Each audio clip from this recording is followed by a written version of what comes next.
comportamento da linha de ação da resistência não é o mesmo em máquina de força do que aquilo que a gente vê em peso livre.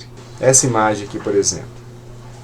Essa pessoa está fazendo aqui uma rosca no banco Scott. Onde ele está forçando, ponto de apoio aqui da mão, e ele vai forçar, portanto, para frente. Então a linha de ação da resistência vai ser no sentido contrário à força que eu estou fazendo, que a pessoa está fazendo aqui. Essa é a linha de ação da resistência. A linha de ação da resistência vai ser uma distância em relação ao eixo do movimento.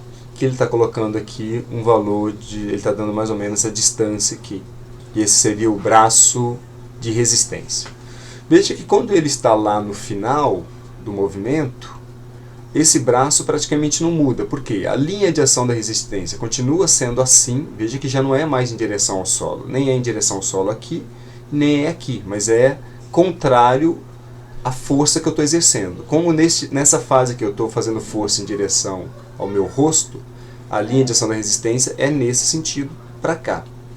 E a distância daqui até o eixo, que é o cotovelo, continua sendo bem parecida com aqui.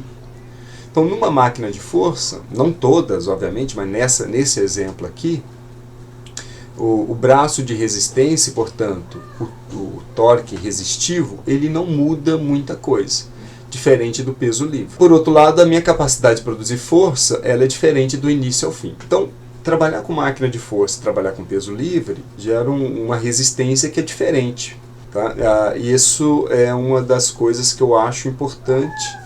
Não sou o único, mas acho importante você trabalhar com as duas coisas, tanto com peso livre como máquina de força, porque o tipo de estímulo que nós temos é diferente e a variabilidade do estímulo ela tem se mostrado útil na produção de força e também, embora nós temos menos conhecimento, mas também para a hipertrofia. Aqui um outro exemplo, linha de ação da resistência. No início do movimento ele está forçando para baixo, né? Aí eu tenho uma distância daqui em relação ao eixo, né? Uma distância perpendicular. E quando chega lá no final do movimento, teve uma pequena redução, mas continua aqui a linha de ação da resistência agora é essa, porque eu estou forçando para trás. E a distância daqui em relação ao eixo não é tão diferente daqui. É um pouco diferente, aqui foi um pouco maior do que aqui. Mas não é tão diferente como no peso livre.